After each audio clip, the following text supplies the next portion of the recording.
quem tá chegando, a gente vai começar se apresentando, né? Essa é uma live comemorativa do GEPAD. E a gente está hoje com a coordenadora do GEPAD, que vai poder falar com a gente, né? Vai conversar com a gente. E se vocês tiverem alguma pergunta, alguma dúvida, vocês podem estar colocando no chat, que aí a gente vai fazer uma seleção dessas perguntas, tá certo? Lucia, a gente começa, né, pedindo que você se apresente brevemente, para que as pessoas que ainda não te conhecem, que eu sei que tem aí gente que está chegando agora, mas quem é a Lucy? Fala um pouquinho sobre você. Bom, eu sou Lucimara Bertoni, sou pedagoga, mestre e doutora em educação escolar pela Unesp de Araraquara, com pós-doc em gênero e representações sociais na Universidade de Brasília e na Universidade de Santiago de Compostela, na Espanha. Eu sou professora da UESB, a Universidade Estadual do Sudoeste da Bahia, desde 2007, né? A minha cadeira na graduação é de Política Educacional e sou professora no programa de pós-graduação em Memória, Linguagem e Sociedade, onde atualmente estou vice-coordenadora, e desde a minha chegada na UESB, eu faço parte da equipe do Museu Pedagógico e o GEPAD é um grupo de estudos que pertence também ao Museu Pedagógico. Que bom. Esqueceu de dizer, né? Orientadora, minha orientadora, viu, gente? Eu sou Renata Meirelles, pedagoga, mestre em Memória, Linguagem e Sociedade, com a professora Lucy como orientadora, e agora estou doutoranda e participo do GEPAD, e novamente tendo a satisfação de ter a professora Lucy como orientadora. Quem já passou por curso de pós-graduação e especialização ou outros, né, sabe quanto é importante uma orientadora como a professora Lucy, que é realmente orientadora. Então, a gente vai conversar um pouquinho sobre o GEPAD. Quem tiver dúvida pode estar colocando aí no chat. Lucy, você falou que começou aqui em 2007, não é isso? Mas como Isso. foi, assim, o seu interesse? Porque um grupo de pesquisa sobre drogas não é muito comum, né? O que foi que te motivou? O que foi que despertou seu interesse para essa área da pesquisa acadêmica? Bom, uma coisa que eu esqueci que é importante dizer, né, é que quando eu me formei, né, em pedagogia, a minha orientadora, a professora Leda Pedroso, que foi minha orientadora de TCC e também no mestrado, à época, né, só do TCC, ela me disse, um dia eu disse para minha filha, você me ensinou a ser mãe. E eu digo a você, você me ensinou a ser professora. E eu vou ter que dizer para você, Renata, ao vivo, que você me ensinou a ser orientadora, porque a Renata foi a minha primeira orientanda, né, de mestrado no PPG-MLS. Então, também é um momento importante a gente estar aqui juntas, né, nessa comemoração, porque é uma história de pesquisa da qual você faz parte, né, na pós-graduação desde o início. Depois passaram outros orientandos, alguns que foram de mestrado e hoje estão no doutorado, né? E, então é uma caminhada que a gente não faz só, a gente está sempre acompanhado, né? A ideia de um grupo de pesquisa, ela sempre existiu na minha cabeça, né? Mas a oportunidade de criar um grupo de pesquisa aconteceu, né, quando da minha vinculação a uma universidade pública, né, que ainda é o espaço onde nós podemos fazer pesquisa e é um espaço que nós devemos nos colocar, né, e reafirmar esse lugar, né. Nós sim podemos fazer pesquisas, pesquisas sérias que podem contribuir não para o nosso ego, mas para a sociedade, que é essa a função da pesquisa na universidade, né? E o grupo sobre drogas, bom, eu começo a minha trajetória nessa temática exatamente no meu doutorado, né? No mestrado, eu percebi algumas perspectivas de estudo nessa área, porque eu trabalhei com entrevistas com meninos e meninas em situação de rua. E embora eu não tenha adentrado na temática das drogas naquele momento, foi um aprofundamento que eu fiz no doutorado sob a orientação da professora Ângela, que vocês conhecem, que também participa do nosso grupo.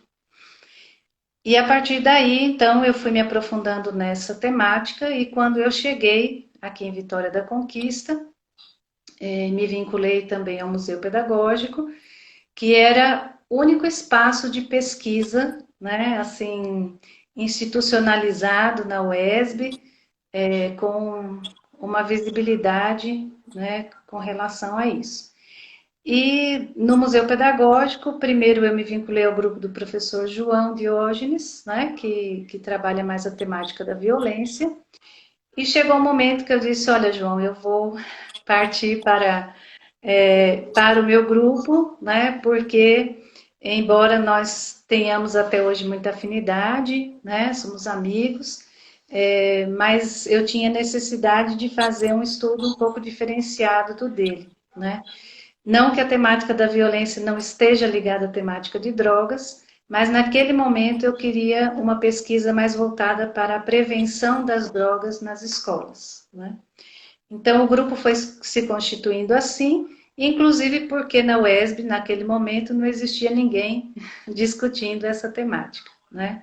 Há 12 anos atrás, então nós começamos. Estou vendo aqui a Rosana Santana, que entrou agora. A Rosana foi desse primeiro momento, né, da criação do grupo. Ela nos acompanha meio de longe, né, ainda hoje, mas a época ela estava na pedagogia e nós formamos um grupo com estudantes do curso de História, com os estudantes do curso de Pedagogia, onde eu atuava mais de perto, né?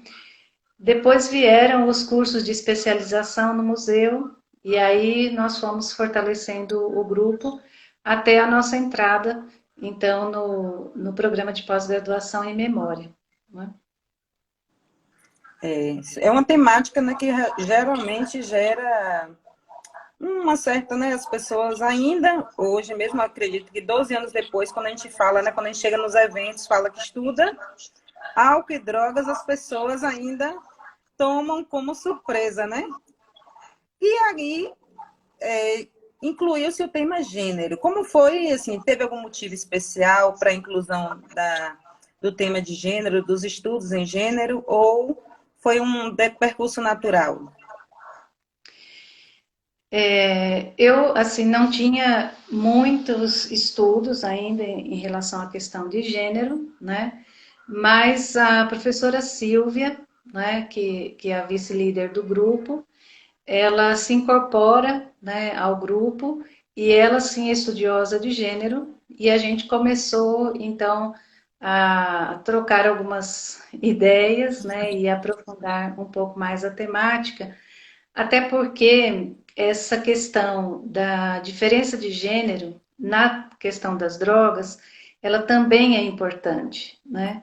Porque o reconhecimento, ou, digamos, pela teoria que nós estudamos, das representações sociais, as representações sociais da mulher que usa drogas, do homem que usa drogas, ou da mulher que é dependente do álcool, alcoolista, e do homem alcoolista, elas são muito diferentes, né? Então, assim, o tratamento, não só do ponto de vista do tratamento da dependência, mas o tratar a pessoa é diferenciado Desculpa. quando nós falamos de homens e de mulheres, né? Inclusive, quando eu fui fazer o meu pós-doutorado, a questão que eu investigava era sobre as representações sociais do alcoolismo feminino, né? E algumas outras pesquisas também que eu tenho nessa temática, né?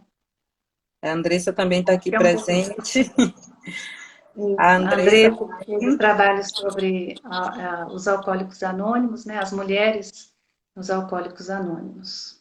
a Andrea está falando aqui que é uma discussão muito pertinente em espaços de adolescentes e jovens, mas que ainda está ausente nas escolas. Bom, sobre isso você poderia falar melhor do que eu, porque a sua dissertação é exatamente sobre esse tema, né? Infelizmente, nós não temos uma abertura, né, para se falar de determinados temas na escola. Então, hoje nós estamos passando por um momento bastante delicado, né, na política educacional, na política como um todo, né? E falar de gênero, falar de drogas, falar de temas que são pertinentes à natureza humana, parece que virou um tabu muito maior do que era antes, né? Aliado a isso, nós temos um outro problema grave na nossa sociedade e que aparece na sua dissertação, aparece na dissertação de Luana, que também trabalha com adolescentes, de Williane, que trabalha com adolescentes em escola rural, que é a questão de que as representações sociais que nós temos da bebida alcoólica, né, não a reconhecem como droga, por ser uma droga legalizada na nossa sociedade, né? Então, nós temos muitos problemas que poderiam ser conversados, né? Por outro lado, nós não temos nenhum respaldo nos currículos e pouquíssimo respaldo nas escolas. A minha primeira pesquisa aqui em Vitória da Conquista foi exatamente ir a todas as escolas, né, da rede pública, municipal e estadual, para fazer um levantamento sobre que programas, que projetos de prevenção às drogas a gente encontrava nas escolas. E de todas as escolas que nós fomos, não vou me lembrar o número agora, se eram 72, né? Duas ou três tinham alguns projetos muito pontuais e tímidos, né? A única, o único diálogo que hoje se tem nas escolas, em algumas, é um programa que inclusive você trabalha em Itabuna, que é o ProERD, né? Mas que não atinge todas as escolas e é só em um determinado momento da escola, né? Então, essa é uma temática pouco falada, né? Isso é um desafio muito grande para os professores, porque, inclusive, eu comungo das ideias da Aratangi, que é uma autora que eu sempre recomendo a leitura, quando ela diz que os programas de prevenção nas escolas, eles devem ser feitos junto com os professores, né?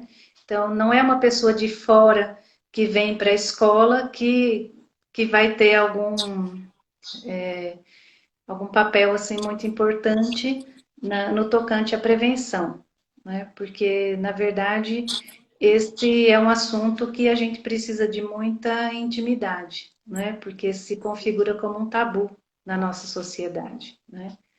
E quem tem essa intimidade é aquela pessoa que convive conosco pelo menos 4 horas por dia, né? E os professores que tivessem mais proximidade é que poderiam estar nessa linha de frente. Esse é um projeto que a gente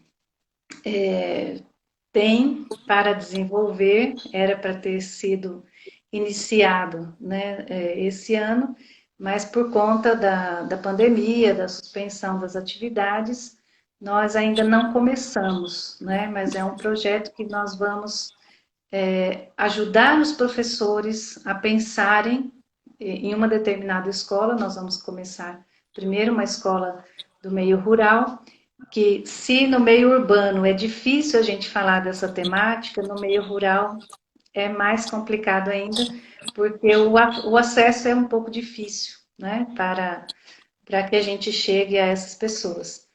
E então nós vamos fazer um projeto em uma escola e construir um programa junto com os professores para que eles desenvolvam, né? Então esse é o nosso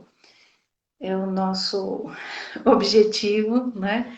Espero que em 2021 a gente consiga desenvolver esse projeto com segurança. Principalmente. Eu acredito, e pelo que, assim, pela minha pesquisa, né, e pelas leituras que eu tenho, que além dos professores, é necessário que a gente escute os alunos, os adolescentes. Uhum. Sim. Porque em todos os espaços que nós estamos, principalmente quando a gente fala sobre drogas, a gente fala a partir das nossas representações e que podem Sim. muitas vezes divergir das representações desses estudantes. Né? Uhum. Quando a senhora fala, né, no meio rural, que é muito presente, principalmente a questão da bebida alcoólica, né, que é, digamos, naturalizada, que as pessoas não percebem como droga, e que atinge cada vez mais, não só os adolescentes, mas cada vez mais jovens, a primeira experiência, principalmente dentro de casa. Então, acredito que qualquer proposta, qualquer programa, é necessário que também a gente escute os alunos. E eu tenho certeza que em 2021, esse programa também ouvirá os adolescentes. Essa é a primeira etapa do projeto, né? Nós vamos trabalhar com uma metodologia totalmente das representações sociais, né? E nós vamos aplicar a técnica de associação livre de palavras com professores, com estudantes, né? E a partir dessas respostas é que nós vamos construir o, o programa junto com eles. Então, assim, claro que nós temos algumas prévias, né, do que poderia ser um programa, mas a gente vai construir junto porque cada escola, cada realidade, cada sala de aula é diferente, né? A gente não tem como dar uma receita, que inclusive nós também não temos, né? A gente vai descobrindo. Eu acho que isso que é o importante na pesquisa, né? A gente estar aberto não só para levar um conhecimento que nós estamos adquirindo aí ao longo dessa trajetória, né? Mas também ouvir o conhecimento das pessoas, né? E o que que elas precisam, porque senão não faz sentido. A Madalena está aqui nos parabenizando. A Sônia também está aqui destacando a reflexão a respeito do tabu de enfrentar a temática das drogas lícitas e ilícitas na escola. E é um convite que a gente faz, né, Luci, para também todos os professores aqui presentes, os profissionais, que levem, né, essa discussão, que não é uma discussão que precisa ser feita apenas na academia, mas em outros espaços, né? Porque é uma discussão que está presente. A gente não tem, quando falou assim, é ausente da escola, mas é ausente também de outros espaços. Então, é uma discussão que a gente ainda não enfrentou. Digamos assim, é um nosso calcanhar de Aquiles que está presente em todas as famílias, em todas as instituições, né? Então, para quem está chegando, a gente está com a professora Lucimara Bertoni, que é a coordenadora do GEPAD, e a gente está aqui fazendo um bate-papo, e quem quiser fazer alguma pergunta, pode colocar aí no chat. Agora, Luci, qual é o desafio? Assim, você falou que a gente está vivendo um momento político delicado. Mas qual é o desafio da pesquisa acadêmica nesse momento que a gente está vivendo, que estamos, né, vivendo? Essa é difícil, né, Renata? Respirou fundo, né? Essa é muito difícil. Bom, primeiro a gente precisa entender qual é o nosso papel na universidade, né? Que é esse papel de nós da área de ciências humanas é até muito mais difícil, né? Da gente falar sobre as nossas pesquisas, porque quando se fala, vamos dizer o que está aqui na moda agora, né? Quando se fala da criação de uma vacina, né? Então é um material muito mais palpável, né? Então a gente está vendo agora algumas experiências, né? E vai aparecer uma vacina. Mas quando a gente fala na nossa pesquisa, ela não é tão explícita e materializada, né, como um produto que a gente vai encontrar e vai vender e etc, né? Então, assim, hoje, por exemplo, já que estamos falando dessa situação da Covid, etc., nós, inclusive, tivemos um desafio de falar um pouco sobre as vulnerabilidades, né, na área rural. Tem aí os vídeos que estão postados, né, no nosso Instagram, que vocês podem assistir. Então, assim, nós temos uma problemática muito grande com relação às drogas nesse momento, né? E principalmente as bebidas alcoólicas, o que vai decorrer da violência doméstica. Então, tem muita gente que está estudando isso, né? Tem muitos projetos aí sendo desenvolvidos, porque mesmo nesse momento de suspensão de aulas presenciais, de atividades presenciais, nós continuamos a nossa pesquisa. Então, tem projetos de extensão, né, que estão acontecendo, viabilizando o apoio a essas mulheres que estão sofrendo de violência doméstica, enfim. Tudo isso faz parte do nosso trabalho. Estar aqui hoje e mostrar para as pessoas o nosso grupo, que inclusive está funcionando, né, durante esse momento com atividades remotas, né, é dizer, olha, nós estamos trabalhando, nós estamos fazendo pesquisa, que embora as pessoas não reconheçam, as pessoas vocês sabem quem são, né? Algumas pessoas não reconhecem o nosso trabalho, nós estamos aqui, né? Nós estamos trabalhando, nós estamos produzindo conhecimento, né? Então, esse momento que nós estamos aqui neste ao vivo, né? Nós estamos dizendo o que nós estamos fazendo, é o nosso trabalho, né? Então, assim, é desafiador, inclusive porque quando se fala em cortar gastos, se corta gastos da educação, né? E se corta gastos das pesquisas. E de quais pesquisas? Principalmente da área de humanas, né? Nós tivemos um grande corte agora, né? Inclusive de bolsas de iniciação científica, muito mais direcionadas a humanas. Então, é um grande desafio sempre, né? Mas como nós somos persistentes, a gente continua aí acreditando, né, no nosso trabalho e nos frutos do nosso trabalho, né? Eu acho que isso é importante também. É importante a gente destacar também assim, que agora, já em 2020, principalmente nesse momento que a gente está vivendo, há um aumento do consumo de drogas, principalmente da bebida alcoólica. E aí a Andrea destacou aqui, a OMS já fez, né, uma ressalva para que a gente tenha um cuidado maior e que, infelizmente, a gente ainda não tem uma política sobre drogas que pense na prevenção de forma mais ampla, né? Porque é um tema complexo. O Brasil é uma imensidão. A gente, como a senhora bem falou, a gente não tem uma receita de bolo. Mas a gente está vendo que os números pós esse período serão ainda maiores e a gente vai enfrentar alguns problemas. E aí, assim, já que a gente está falando, né, de polêmica, a gente vai ter, né, um investimento do governo federal de 153 milhões em comunidades terapêuticas, né? Então, é um dinheiro público que vai estar sendo investido em comunidades terapêuticas, que a gente sabe que é da iniciativa, digamos, de cunho religioso, privada, né? Pode falar, né? Privada. Amenizar. Para amenizar. Mas que tem, de fato, um cunho religioso, que a gente não pode dissociar. E a gente está vendo o dinheiro público sendo investido nesses espaços, sendo que a gente tem os CAPs que precisariam desse investimento, né? O que é que a senhora acha? O que é que a senhora pensa? Olha, Renata, você hoje está me colocando em muita saia justa, né? Vamos ver aí. Como é que a gente pode sair dessa saia justa?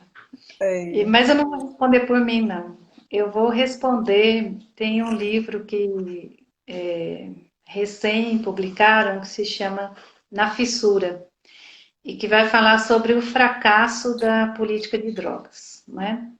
Então, nós temos uma política de drogas copiada dos Estados Unidos, né? E esse autor, ele começa a dizer assim que nesse momento do início dessa declarado a guerra às drogas, né, existiam médicos que receitavam algumas substâncias, né, como remédios, né, e eles não dão esse nome nessa época, mas o que a gente poderia chamar hoje de redução de danos, né? Então, a pessoa precisava, ela era dependente, ela precisava se manter com algum, alguma substância, né?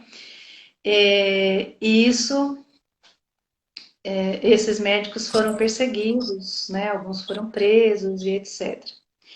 E aí o autor considera que primeiro grande fracasso foi tirar das mãos, né, daquilo que ele vai chamar da ciência, né, a questão de drogas e passar para uma política de proibição, de guerra, né? Então, tirar do conhecimento, tirar da pesquisa, tirar da medicina, né, e colocar em outras mãos, então nós não estamos repetindo os mesmos erros, né? Porque como nós estudamos a teoria das representações sociais e dizemos que as representações é que orientam as nossas práticas, né, segundo Moscovici, então não estão essas comunidades olhando a partir das suas representações, orientando as suas práticas. Então, que prejuízos nós teremos para as pessoas em nos distanciarmos da ciência? Tem assuntos que são muito polêmicos, né? Nós acabamos de presenciar agora esses dias um caso que se tornou nacional, né? Da menina estuprada, com 10 anos grávida e toda a polêmica que se colocou em cima disso, porque é mais importante não fazer um aborto do que olhar para essa menina, né? Então, assim, nós vamos cair, desculpe a analogia, mas na mesma coisa, né? Então, assim, esse tema que nós estudamos não é um tema simples, ele é um tema muito complexo, né? Nós não temos receitas, eu sempre digo isso para vocês, e sem nenhum pudor, e sem nenhum receio, de dizer, eu não tenho todas as respostas, né? Nós precisamos estudar, nós precisamos olhar todos os lados, né? Salvo engano, a Hannah Arendt, ela dizia, do rio se diz que é violento, mas nada se diz das margens que o oprimem, né? Então a gente olha a questão da droga, a gente olha a questão da gravidez, mas não olha tudo que está ao redor disso, né? E quem são essas pessoas, né? Enfim, que são dependentes, que é outra coisa que a gente não tem resposta, né? Porque duas pessoas que sentam no bar e sempre bebem, uma não consegue parar e a outra não se torna dependente, né? Então tem muita coisa ainda que a gente precisa investigar, né? Que não sei se a gente vai dar conta de saber, porque esse também é um assunto tão antigo quanto a humanidade, né? Como nós sempre lemos, né? E que faz parte, né? Assim como muitas coisas estão relacionadas à comida, né? Outras ao prazer, enfim, há uma série de questões aí. Uma coisa, Luci, eu acredito que o Janderson já adiantou aqui, é que a gente sabe que um século, né, a gente já tem de proibição às drogas e a gente não tem uma redução. Isso é uma constatação, os relatórios, né, falam isso, o Atlas da Violência mostra os números. E aí o Janderson está perguntando o que pensa o GEPAD a respeito da redução de danos, uma vez que a proibição às drogas é um fracasso. E aí eu vou fazer um parêntese apenas para dizer que, embora o tema drogas seja tão complexo, né, a gente sabe que a proibição, a política como a gente tem feito, a gente que eu digo, né, os nossos governantes, apenas a proibição, ela não tem dado resultado.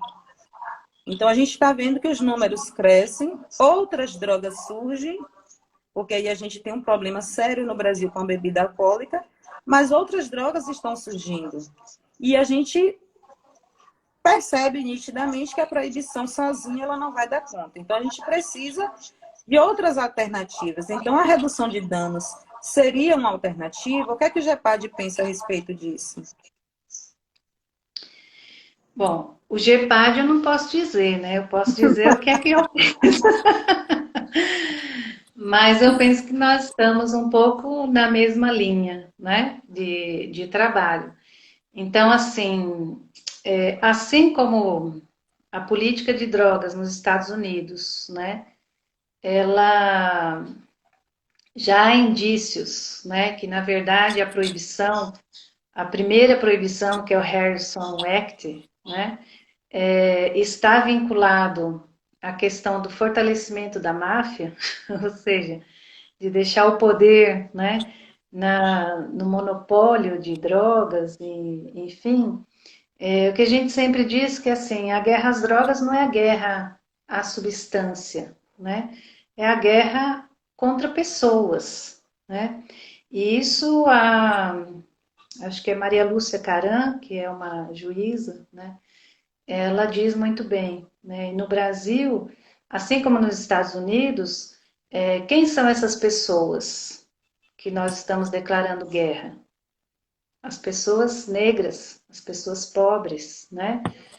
Porque os grandes líderes da máfia, eles não são presos, né? Os grandes líderes do tráfico, eles não são presos, né? São presos os meninos que estão aí nas esquinas, né? Que estão nas bocas. Então, assim, é bastante complicado a gente falar disso. Com relação às pessoas que usam drogas, né? A redução de danos seria sim uma alternativa, né? Porque você também está vendo o lado das pessoas, né? Das pessoas que são dependentes, que é uma realidade, né? Há pessoas que entram realmente numa questão aí da dependência que ela não consegue sair, né? E essa política de drogas, né? Essa mais conservadora, ela nesse momento também ela está aliada às ideias conservadoras e religiosas, né? E ela prega a abstenção, né? Se você não não deve estar, né? Não deve usar. Isso que prega os alcoólicos anônimos, que também nasceram nos Estados Unidos, né? Dentro dessa política, que é evite o primeiro gole, né? Então, assim, se você tomar, você vai querer tomar sempre. Tem pessoas que se adequam a esse tratamento. Não vou dizer que não, né? Mas tem pessoas que não se adequam, né? E que ela simplesmente, se ela reduzisse o consumo, ou se ela trocasse de droga, né? Ela poderia ter uma resposta melhor no seu tratamento. A gente também diminuiria alguns casos de violência, né? Porque a pessoa, no tratamento, né, com a redução de danos, ela poderia se cuidar mais. Por exemplo, se ela tivesse acesso a uma seringa, se ela tivesse acesso a um acompanhamento que lhe desse, oferecesse esse acolhimento e conforto, é necessário para o dependente. Muitos dependentes sozinhos eles não conseguem. E a questão da abstenção, para algumas pessoas, como a senhora disse, funciona, para outras não. Então, eu acredito que se a gente ampliar, né, a redução de danos, poderíamos ter mais sucesso, e principalmente em casos onde a abstenção ela já fracassou. E quando a gente... Abstinência, viu? Eu falei errado. Ah, desculpa. Abstinência. E quando a gente pensa na questão do investimento público em comunidades terapêuticas, eu fico um pouco preocupada, né? Porque é uma iniciativa, e aí a gente pode falar francamente, que é uma iniciativa de um desmonte, né? um desmonte de políticas públicas que precisariam de investimento, que precisam, na verdade, de investimento, porque nem toda cidade tem um CAPS-AD, nem toda cidade tem uma equipe, né, multidisciplinar que realmente atenda essas necessidades. Ou quando tem, aí eu posso falar assim, por algumas cidades que eu conheço, são pessoas que não têm uma formação necessária para oferecer um serviço de qualidade, né?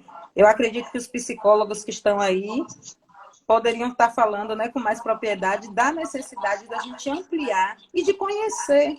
Porque a partir do momento que a gente conhece a política de redução de danos, a gente também tem a oportunidade de validar um conhecimento, que não é só, porque muitas vezes a pessoa fala pelo desconhecimento, né? As representações sociais, nesse caso, acreditam que a redução de danos não funciona, né? Ou que a gente vai estar ajudando o dependente químico. Então, eu acredito, ó, o capitão Hilderim está aqui se fazendo presente também. Então, acredito que a gente precisa ampliar realmente essa discussão.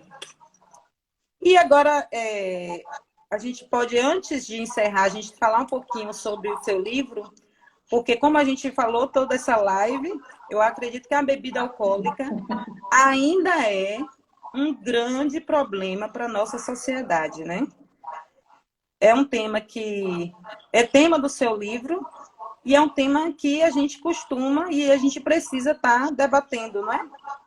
A Ana está falando aqui, os professores da escola pública estão sendo formados para dialogar com as crianças e os jovens sobre drogas. Antes de falar do livro, eu queria comentar se os professores estão sendo formados para dialogar. No meu currículo de pedagogia, a gente não tinha nenhuma informação sobre isso, né? Não sei se no currículo atual a gente tem Bom, essa discussão. no curso, nos cursos que eu sou professora de política educacional, eu sempre insiro pelo menos uma aula, né, para que a gente discuta um pouco sobre isso, né? Claro, a universidade ela não vai dar conta de tudo que a gente precisa, né, para a nossa formação, mas eu acho que algumas coisas a gente pode introduzir os assuntos, né, e deixar as pessoas também se interessarem em buscar, né? Mas eu acredito que não, né? Os professores não estão sendo formados para falar sobre isso e nem sobre muita coisa importante, né? Inclusive, os professores não estão sendo nem formados para ensinar a ler e a escrever, né? Porque nós temos uma formação muito pobre, né, em relação à própria língua portuguesa, à própria matemática, enfim, uma série de coisas, né? Mas eu espero, né, que as pessoas, principalmente as pessoas que decidem ser professores, que elas comecem a buscar mais para a sua formação, tanto no sentido de aprender a ler e escrever, né, para poder ensinar os seus alunos, como também outras questões, né? Esse livro não é um lançamento. Esse livro ele foi editado em 2015, né? Mas ele é a minha tese de doutorado, né? E o que é que eu quis buscar nessa tese? Então, o tema é Se Beber Não Dirija, Representações de Juventude, Publicidade de Bebidas Alcoólicas. Quando eu comecei meu doutorado, as pessoas do grupo já estavam falando muito sobre a questão das drogas, né? Mas quando a gente fala de drogas, a gente fala, normalmente a gente lembra, nossa representação são as drogas ilícitas, né? E eu quis trazer à tona uma temática que eu achei que fosse até mais fácil, que era de uma droga lícita, né? Que é a bebida alcoólica. Mas eu me enganei redondamente, né? Porque falar de bebidas alcoólicas, eu percebi que era muito mais difícil do que falar das outras drogas, né? E eu trabalhei nessa pesquisa com a publicidade de cerveja, né, das propagandas de cerveja que apareciam à época. E eu entendo que essa é uma boa maneira da gente começar a falar sobre drogas, né? Isso que eu defendo com essa tese, que quem ganhar vai poder, vai poder saber, né? E nós faremos outros sorteios e podemos colocar esse livro também de novo, né? É uma maneira da gente começar a falar sobre drogas, a gente começar a falar dessa droga que é tão presente no nosso cotidiano, né? E que todo mundo já deve ter presenciado ou já ter experimentado, né? E faz parte. Então, assim, começar a falar sobre isso, começar a falar sobre as propagandas, né? Eu acho que é uma boa maneira de começar esse diálogo, né? E outra coisa importante que a gente também precisa lembrar é que é um tema que, para a gente abordar, a gente precisa se despir de preconceitos, né? Enquanto nós não nos despirmos de preconceitos, né, desses conceitos pré-concebidos, né, nós não podemos falar sobre temas tão tabus, né, porque são como gênero e drogas. Então, acho que Que é um pouco ótimo. isso, tá bom? É, eu acredito também que, quando falou em formação de professores, né, esse também é uma das funções do grupo de pesquisa, né, Luci? Quem está ingressando na universidade, quem está ingressando numa especialização, participar de um grupo de pesquisa, ele possibilita esse conhecimento horizontal, porque principalmente no nosso caso, né, e eu falo pelo GEPAD, porque é um grupo de pesquisa, eu acredito que diferenciado, porque a gente tem a oportunidade de trocar informações, conhecimento com vários profissionais de diferentes áreas. Eu acredito que nesses 12 anos, né, já passaram muitos profissionais, outros estão ainda presentes, mas o grupo de pesquisa é um espaço, né, de conhecimento, um espaço de pesquisa, como o próprio nome já diz. Então, para quem está ingressando, para quem quer ingressar, participar de um grupo de pesquisa é muito relevante, concorda? Eu acho extremamente importante, né? Porque, assim, grupo, por exemplo, a gente prima, né, por essa partilha, por essa troca, né? Então, assim, nós estudamos junto. Acho que a metodologia que a gente usa, acho que favorece uma série de coisas, né? Então, assim, tem grupos, cada um faz o grupo do jeito que, que acha que é melhor, né? As nossas reuniões, elas são reuniões de estudo. Então, a gente tem um livro ou um artigo e a gente vai lendo e a gente vai discutindo, né? De todos os grupos que eu passei, né? Essa é a metodologia que me atrai. Eu aprendi isso com o professor Newton Ramos de Oliveira, no grupo de teoria crítica na UFSCar, quando eu ainda era aluna no mestrado na Unesp, porque nesse livro também, na minha pesquisa, eu falo sobre a indústria cultural. E eu aprendi essa metodologia com eles e eu acho ótimo, né? Porque a gente lê, a gente discute, mas principalmente eu acho que é um momento que a gente pode ser um pouco também mais livre, né? Para perguntar, para compartilhar as ideias. Então, no nosso grupo sempre estão presentes alunos da graduação, né, bolsistas de iniciação científica, profissionais que não estão na universidade, né? Então, nós temos policiais, psicólogos, advogados, enfermeiros, deixa eu lembrar todo mundo aí que está no grupo, me ajudem, pedagogos, né? Sim. Então, nós temos essa diversidade que também é muito interessante, né?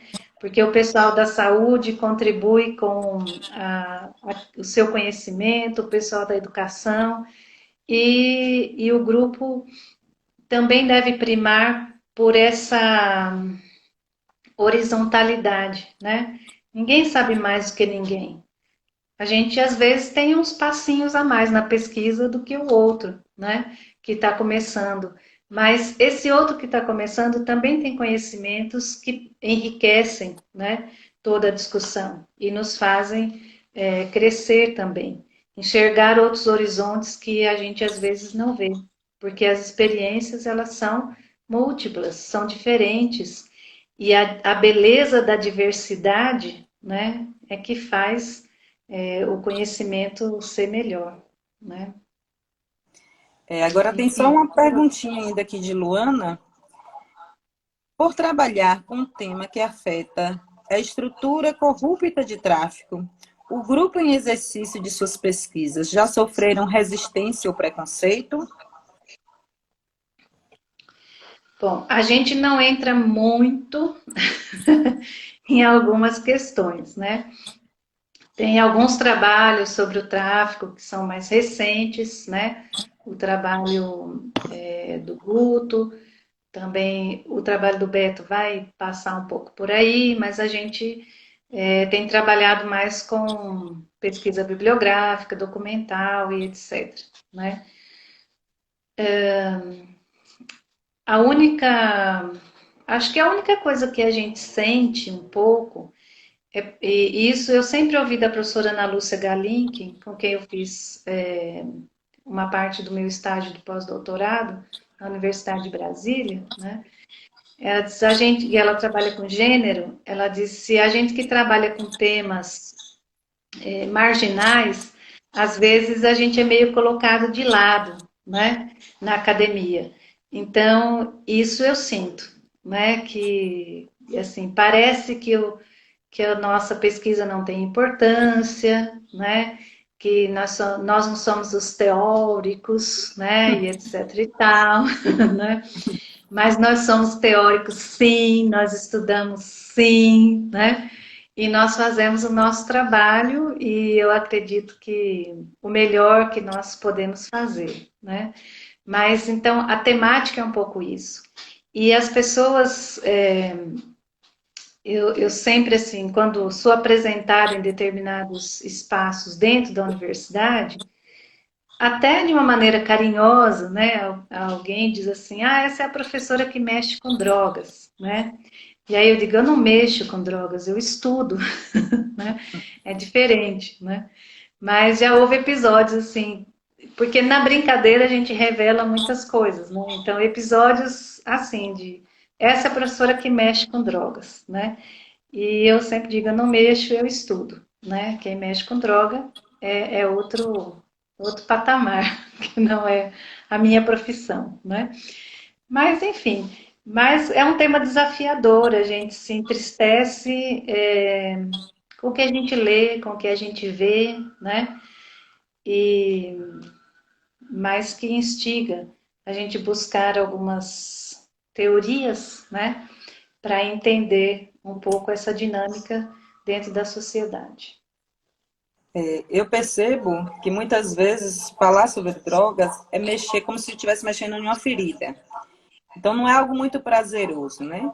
Então eu falo sempre assim, gente, o que eu estudo, as pessoas não querem me convidar para falar sobre o que eu estudo, não querem ouvir sobre o que eu estudo, né? Porque é um tema que vai, por vezes, desagradar algumas pessoas. Ou, por vezes, a gente precisa discutir algo que não está dando muito certo, né? Que é essa política da proibição. E principalmente quando a gente converge, né, que agora o gênero e a política de drogas, que é o número de mulheres que estão sendo encarceradas.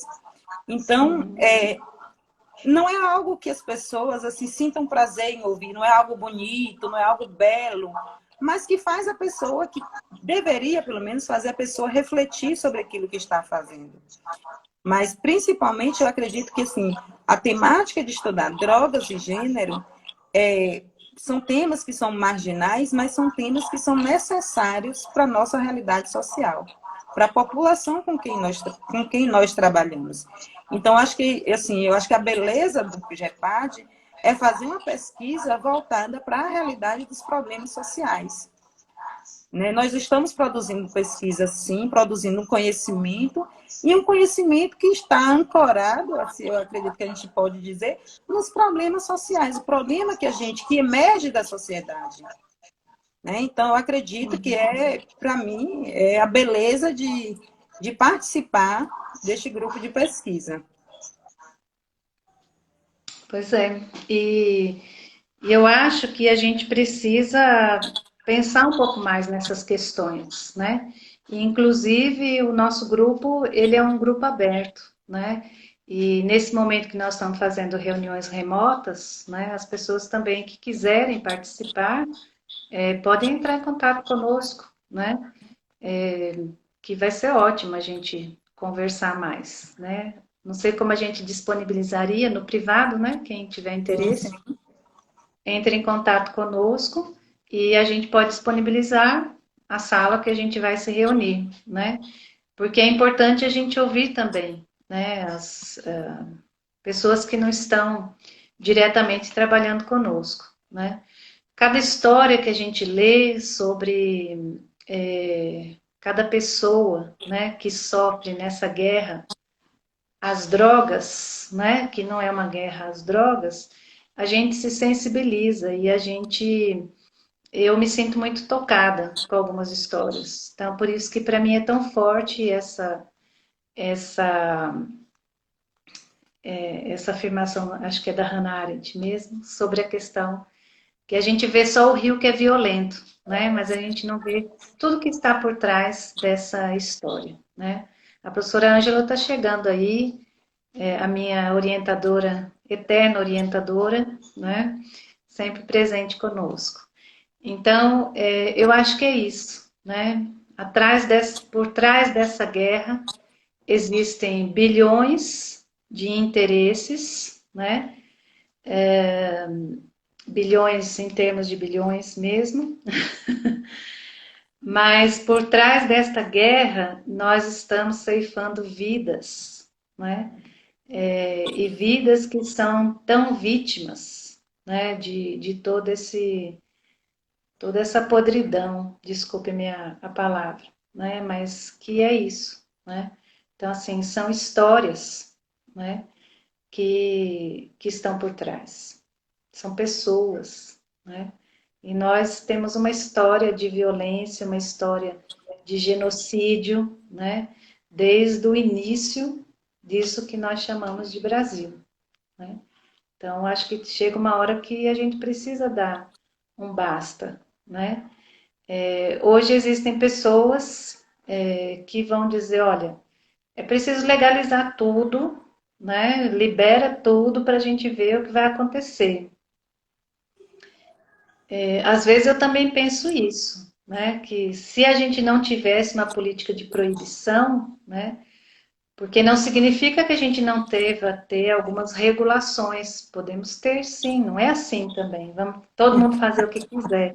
A sociedade não existe dessa maneira, né? Mas se a gente liberasse algumas coisas, né? Legalizasse, como será que nós seríamos? Né? Alguns países que começaram a fazer isso, a gente viu diminuir o número da violência, né? Mas, junto com isso, nós temos que ter outras políticas sérias, né? De educação, de saúde.